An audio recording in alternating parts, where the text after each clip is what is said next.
Dangerous Assignment, starring Brian Donlevy as Steve Mitchell.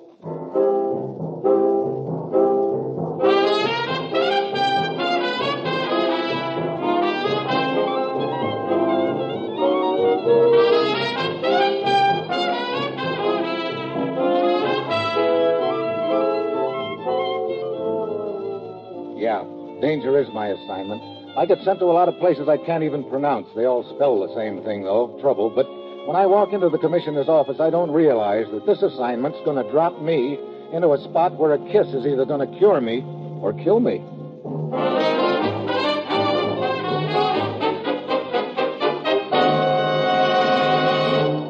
Morning, Commissioner. Ruth said you had an assignment for me. I do, Steve, and I suppose you were all tied up with a big deal as usual. Well, let's just call it a pet project. Steve, ever hear the name Captain Jaeger? Captain Jaeger? Sure. He's supposed to be a notorious character in the China Seas. Sort of an American soldier of fortune, or I should say sailor of fortune. Operates a string of small boats and does just about anything for a buck. That's the story, all right.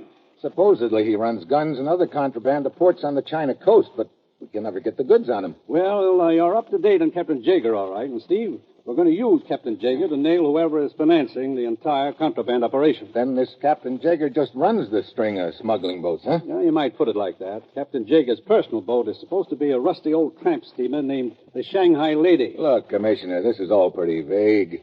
Captain Jaeger's ship is named the Shanghai Lady, and we're going to use Jaeger to nail the brains of the operation. But how?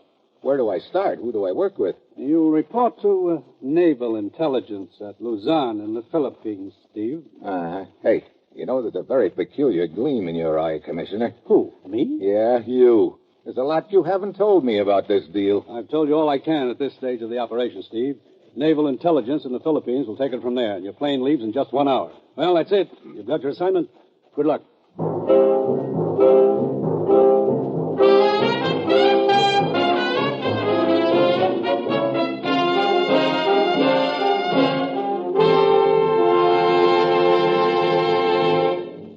The National Broadcasting Company is presenting Dangerous Assignment, starring Brian Donlevy in the role of Steve Mitchell, colorful two-fisted government agent.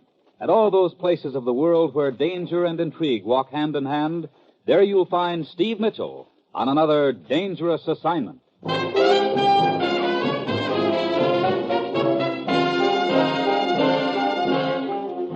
Sure, I've got my assignment. Or have I? All I know is there's a wholesale smuggling operation going on in the China Sea, and that somehow I'm supposed to tangle with a rugged gent named Captain Jaeger and use him to find out who's masterminding the operation. Yeah, I'm really in the dark on this deal. It's like playing a game of poker when I can't see my own hand. And I've got an uneasy feeling I'm going to run into somebody who'll be trying his best to make me cash in my chips permanently. It's Wednesday when my plane lands in the Philippines, and I head for Navy Intelligence Headquarters at Luzon. There, I'm introduced to a Commander Elwood. He ushers me into a waiting car, and the driver heads for the waterfront. They fill you in on the background of this operation, Mitchell? Not much, Commander. The commissioner said you boys in Naval Intelligence would supply a few missing pieces. Well, I'm not exactly with Naval Intelligence. Oh, then who... But I can give you a little of the general info. You probably know all about the contraband that's being run into the China Seas these days. Yeah. The mission is brief. It's to find out who's financing the whole deal. Sure, all this I know, Commander, but what I don't get... Yeah? Well, look, I dash out here to the Philippines on a plane. I'm no sooner here than you usher me into this car, and we head down here to the waterfront. I still don't know where I'm heading. We're here. Huh? Let's go. Okay. Don't wait, driver. We may be quite a little while. All right, this way, Mitchell. They're turning onto the dock. Right. Hey, that's a submarine tied up there. Right again. I'll try to take good care of you, Mitchell. What? Are you the skipper? Yes, I'm the skipper. Come on, let's get aboard. We're getting underway immediately.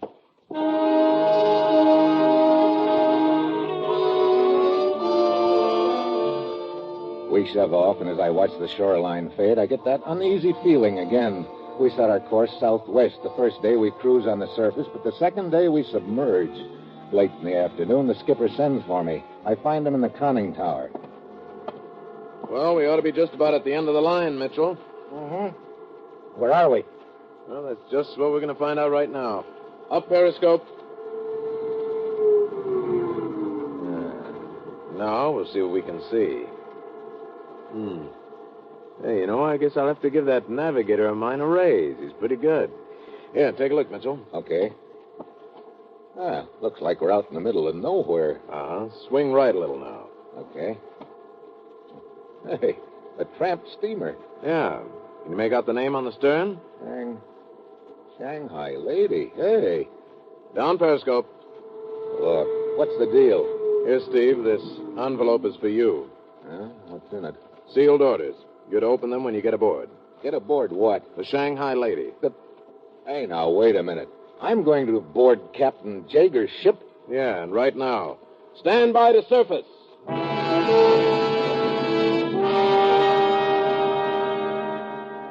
Well, this is really a surprise, and right now I'm not at all sure it's a pleasant one. The subsurfaces. They open the hatches, the skipper shakes hands with me and sticks me into a rubber boat, and a couple of the crew row me towards the Shanghai Lady, which is lying to, gently rolling on the swell.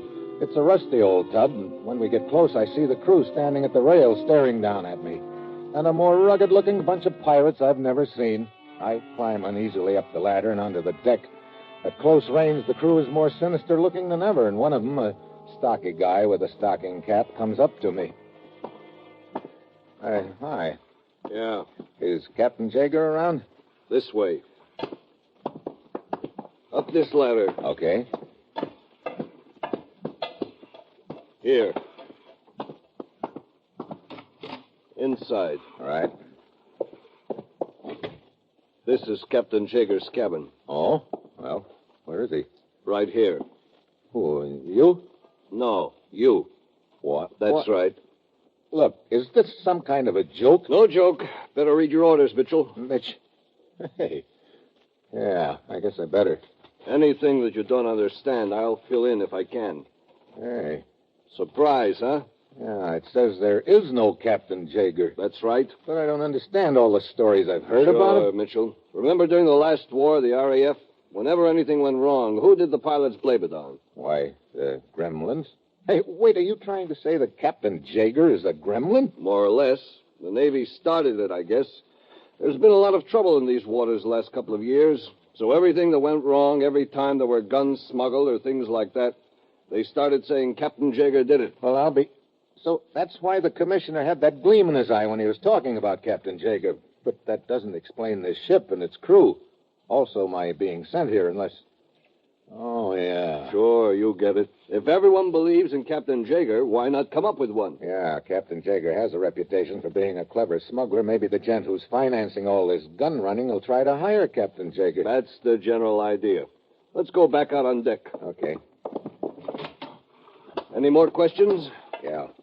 The crew, who are they? Volunteers from the Marine Corps. Huh, what do you know? Pretty rugged-looking bunch, aren't they? The guy over there on the wing of the bridge, that's Johnson.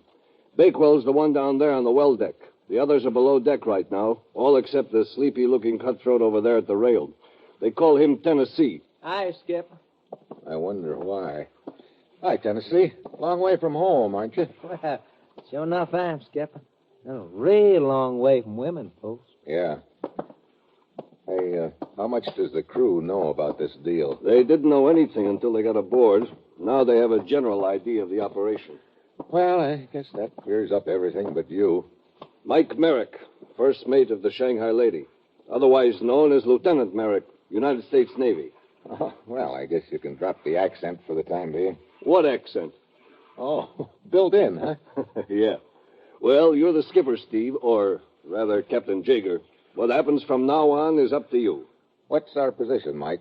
Out in the middle of the South China Sea. Let's see. My orders say to visit some of the ports in this neck of the woods. See if you'll be contacted by anybody. Uh-huh.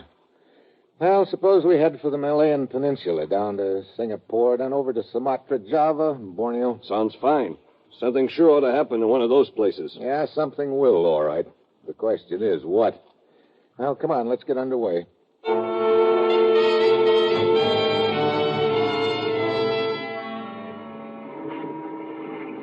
What time is it, Mike? Almost 2400. Midnight, huh? Pretty bright moonlight. Yeah. I didn't realize there were so many little islands here along the Malayan coast. Yeah, a flock of them. Not too much room between these two. If we hold on this course, we should clear okay. Steady as you go, Tennessee. Sure enough, Skip. I mean, eyes. Hey, that's funny. Hmm? That island over on our right. I thought I saw a light for a second. Where? Near the point. I don't see any. Wait. There's a junk coming around that point right ahead of us. Hey, there comes some more of them. Out and find other islands, eh? Hey, they've got machine guns. Get down! Man, that's too close. Real too close. That's their standard gag. They rake the bridge, hope to kill off everyone there right off the bat. What do you mean? Who's in those junks? Malayan pirates, hijackers. These waters are lousy with them. Pretty well-armed pirates. Sure, that's where some of those smuggled guns end up. Okay, so we drop this Captain Jaeger routine and have ourselves a little naval engagement. First, we've got to have room to maneuver this baby. Tennessee, right full rudder. Right full rudder. Steve, What's the matter? take a look astern of us. Hey, 2 more junks back there. They just popped out from behind that island on the left. Well, this is just great. 3 junks ahead of us, 2 behind us, and an island on each side. We're bottled up, Mike, but good.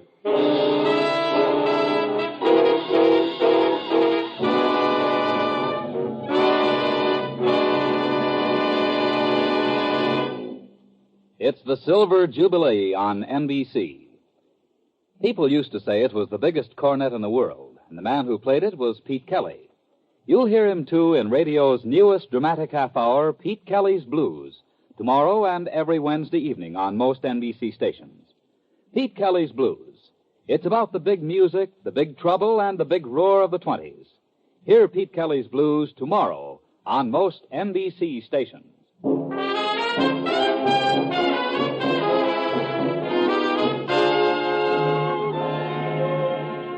And now back to Dangerous Assignment and Brian Donlevy as Steve Mitchell. Hey,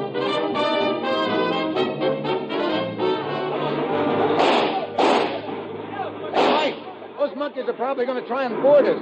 Don't we have anything more potent than small arms and slingshots to fight back with? Sure, up there on the deck near the bow of that crate. What about it? It's a concealed gun mount. The sides fold down 40 millimeters. Trick is try to get to it. Hey, one of the boys is trying for it now. Yeah, looks like that. Oh, brother, they got him cold. Say, look, I think I get that machine gun auto spotted, Skipper. Look, up on the mast of the lead junk. Now, there's a rifle here on the bridge, and I used to be pretty fast before knocking squirrels out of trees. Okay, grab your squirrel gun, Daniel Boone. What are you going to do, Steve? You take over here on the bridge, Mike. As soon as that machine gunner sticks his head out again, you let him have it, Tennessee. Right. Maybe I can make it to the gun mount before anybody else lets fly. I hope.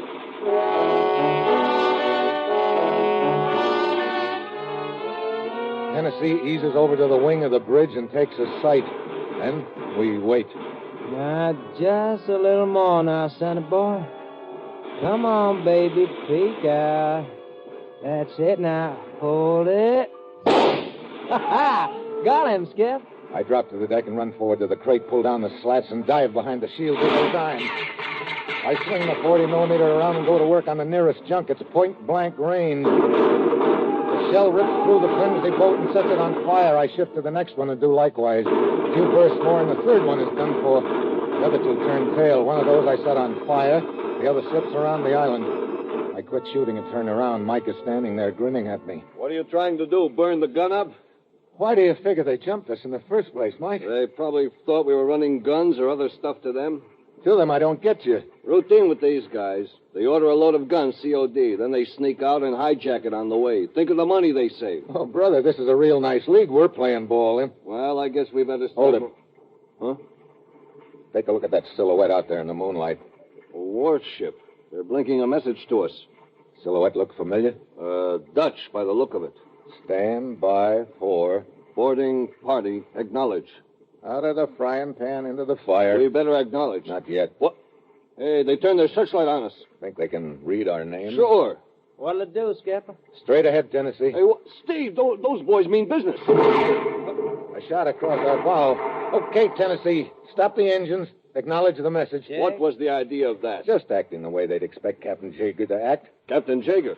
You mean you're not going to identify yourself to them? Mike, suppose those boys think I'm Captain Jaeger. What'll they do? Probably escort us to the nearest port and search the ship for contraband. That way we get a lot of publicity, huh? Oh, I get it. Wait a minute. Are we by any chance carrying anything in this tub that might be classified as contraband? If so, we're cooked. Don't worry about that, Steve. Why? What are we carrying? A load of sand. Sand? Yeah. Wait till they start trying to figure that out. They'll flip their lids.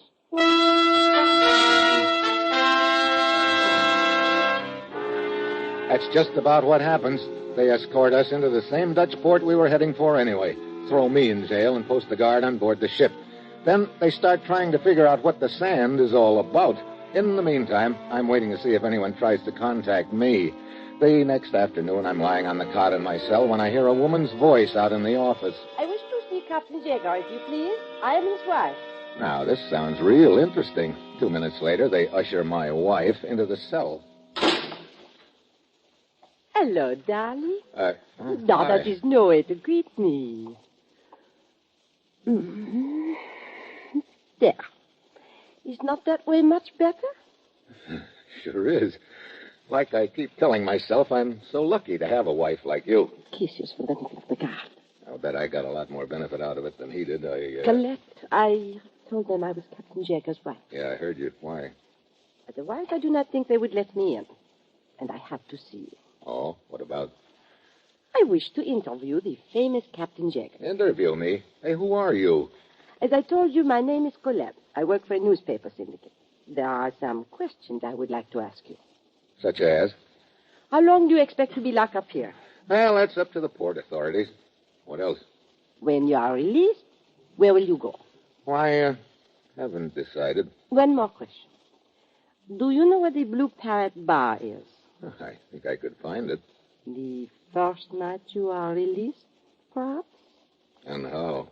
Good. I must go now. Somebody coming down the corridor. The guard. And my first mate. I must go now. I will see you later, darling. Okay, Colette. Hi, Mike. Well, hi, darling. You work fast. Oh, I'm a real slicker. Who is she? My wife. Huh? So she says. She also says she's a newspaper reporter. She wants to interview me in the Blue Parrot Bar the first night I get out of here. I see. You think she could be the contact? I don't know. Well, you should be able to find out tonight. How so? That's what I came to tell you. You're a free man. Oh, so they finally gave up on that sand, huh? Mm-hmm. Yeah, in disgust. They've given us 24 hours to get the Shanghai lady out of port. Well, that means whoever's going to contact me better hurry up. Come on, let's get back aboard ship.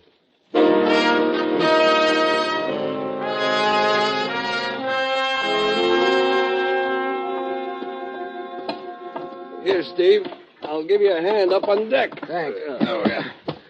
Hey, why are all the guys clustered around the rail over there? Let's go see what's up. Look, Tennessee's in the middle. He's got a pair of binoculars trained on that yacht over there. Ooh-wee, man, oh, man, oh, Okay, man. break it up, boys. Break it up. What's going on?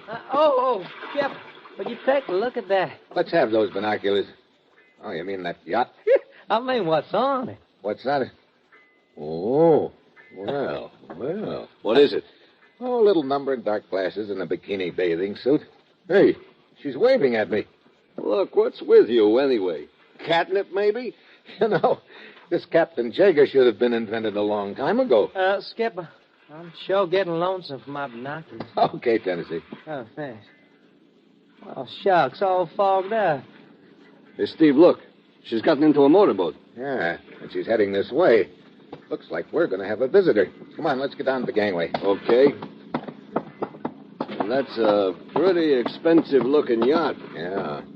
You think this gal could be the contact? Who knows? Here we are. Captain Jaeger, Yeah? mind if I come aboard? Not at all. Hi. Here, let me have your hand. Up you come. Thank you. Well, the famous Captain Jaeger himself. Remember me? Well, not exactly. Patricia Brand. Well, there's no reason why you should, really. We've never met before. I'm glad to hear you say that. Oh, why? Well, otherwise I'd have known I was slipping, not remembering meeting you. It's just that I wanted to see the famous man close up. Sometimes close-ups aren't so hot. Oh, I'd say in this case it was even better. That's quite a nice-looking yacht you've got. Were we speaking of yachts? Well, not exactly. exactly. You're a very interesting combination, Captain Jager. Am I? Yes.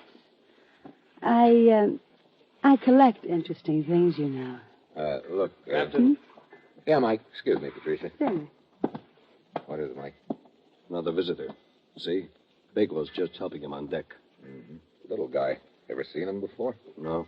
He came from the yacht, too. Oh, he looks pretty unhappy about something. Oh, that's not unusual. He's always unhappy. Who is he? Arthur, my husband. You're... Well. Up to your old tricks as usual, Patricia? Oh, Arthur, please, let's not be a complete bore. As for you, sir, luring my wife to your ship? This is luring her. Now, look. Arthur, this is Captain Jager. I don't care if you're Captain Kidd. I'll teach you. Oh, now, Arthur, really. Now, look, Buster. Cut out the rough stuff. You're not built for it. You put me down. I say put me down. Okay. But just simmer down. Patricia, come back to the yacht at once. Oh, Arthur, really? You heard me at once. Oh, all right, all right. Goodbye for now, Captain. Good luck with your collection, Patricia. Perhaps I can add to it. Oh, brother. I bet she gives that little guy a bad time. Yeah. Well, it's getting dark. We better head into town to the Blue Parrot Bar and see if my little friend Colette is going to keep her date.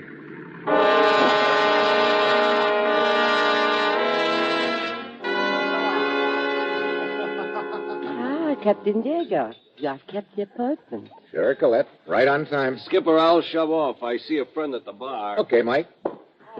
I am glad your friend left. It is much better this way. Hey, that fat gent. He seems to be waddling our way. Oh, good evening, Colette. Oh, Herr Van Zandt, this is Captain Jager. Captain, Herr Van Zandt, an importer. Herr Van Zandt? Well, sir, the famous Captain Jager. I'm honored. You say you're an importer? In the manner of speaking. Come on, Captain. Huh? Must you leave? That's news to me. Please? Okay. Perhaps I will see you later, Captain Jager. Yeah, who knows? Hey, how come the big desire to leave all of a sudden, Colette? It is just that I want to be alone with you, Captain. Oh? Here, this alley. There. This is far enough. Now, why did you want to be alone with me? Simply for this. Oh, no. Go! Sorry, too late. I'll take it now. You... Now, would you mind telling me what this is all about? You kill him. So I want to kill you. I killed who? Henry, my man. He is found dead in an alley a month ago. I learned that Captain Jager killed him. So I swear I killed Captain Jager. Look, Colette, you've got the wrong guy. I didn't kill your boyfriend. I wasn't anywhere near around here a month ago. But they say that Captain Jager... Sure, they're always blaming everything on me. Now, you better run along and don't get any more ideas like this. All right, Captain. I'm sorry. Oh, brother. Close. What? Oh, Mike. Yeah, I was telling you. You know, I've just had a very unpleasant thought. Yeah, so did I. I wonder how many other people are gunning for him. Him? You mean you?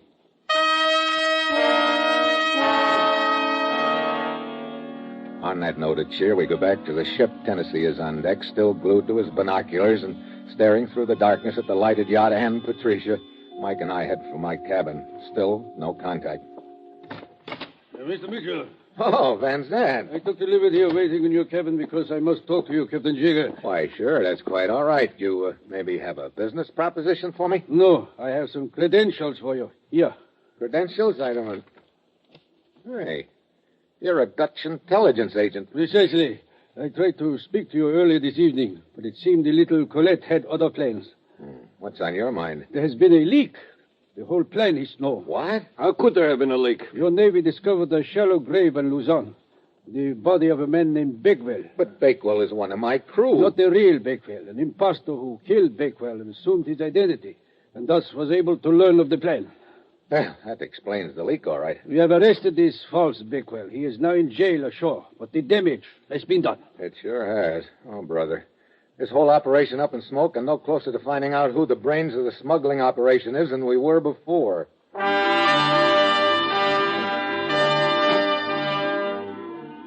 Van Zandt and Mike go below to search the phony Bakewell's belongings, and I sit there thinking about the whole deal. Suddenly, I realize there's something that doesn't add up. When did the leak take place? None of the crew members, including the phony Bakewell, could have known what the operation was until they came aboard the Shangri-La. Once aboard, there was no chance for them to communicate with anybody. No chance except, it begins to slide into place. I go up on deck and get into a rowboat. I row quietly over to Patricia's yacht and ease aboard. I hear voices aft. I move quietly along the deck. There are lights on under the awning in the stern. Stop that. Oh, for heaven's sake, will you please stop laughing about it? How was I to know who he was? If I hadn't caught up with you, you probably would have ruined everything. Oh, What I hear sounds real interesting, and I want to hear more, but I don't get a chance because right then there's a gun in the back of my neck. One of the yacht crew. He shoves me forward under the awning. Well, look what we have here. Hello, Arthur. And Patricia. Well, it's Captain Jaeger himself. Otherwise known as the United States agent. We were just talking about you. So I gathered. I finally figured out how your plant, the phony Bakewell, got the word out. He was the one who helped you up on deck when you came busting over after Patricia. Matter of fact, he probably signaled you to get over there fast, Arthur. He did indeed. As he helped me aboard, he told me what he'd learned of your operation. You put on the jealous husband act and got Patricia away from me before she could tip anything. Exactly. So you're the boy who's been financing most of the gun running, narcotic smuggling, and various other charming enterprises in this neck of the woods? I have that honor. Well, what happens now, Arthur? Need you ask? You'll be escorted to one of the staterooms. We get underway and, shall we say, let you off somewhere in the China Sea? Perkin, take him forward. Move. Okay, but just one thing. What is that? That collection we were talking about, Patricia, I'd like to add to mine. Oh? Right about now. Patricia. Right. Oh, really? When I want my back scratched, I'll let you know. Sorry. All right, get moving.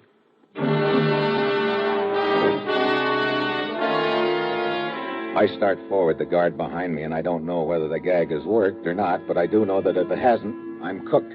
The guard takes me to one of the staterooms near the bow, opens the door, and motions me in. I decide I can't wait any longer. Suddenly, I lurch back against the door, trapping his gun hand. Before he can fire, I give him a left hook, start for the bow. There's a gent in front of me with a gun. I see his fingers start tightening up on the trigger. But I'm not the one who collects the slug. He does. He crumples over. My eyes flick to the rail. There, head and shoulders over the deck and grinning at me down the barrel of a smoking squirrel gun, is Tennessee. And behind him, the rest of my crew. They all swarm over the place. The yacht, and 5 minutes later, the free-for-all is over. Arthur's neatly trussed up in his cabin. Patricia in hers, and Tennessee. Woo-wee. My, that little fracas didn't last near long enough. Doggone, I was having the most fun. Tennessee, I'm sure glad you're a peeping Tom at heart. Well, sir, there I was, just squinting through my binocs at that lovely little old gal, and suddenly I see you step up, plant a big smacker on her. Then you start tracing a big SOS with your finger right across her back. All I can say is you sure got here in a hurry. I wasn't sure you'd know I was in trouble. You kidding, Skip? What do you mean? Well, if you want to be rescued from that, I figured, how bad can trouble be? Yeah, I guess you've got a point there.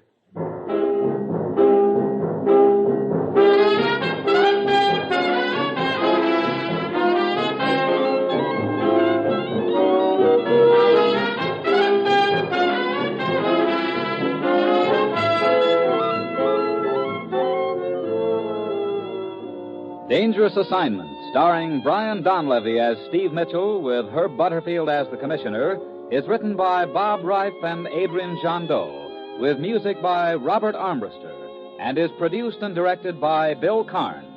Others in the cast were Tony Barrett, Paul Frees, Irene Winston, Paul Dubov, and Gene Tatum. Be with us again next week at this time when Brian Donlevy, starring in the role of Steve Mitchell, will embark on another dangerous assignment.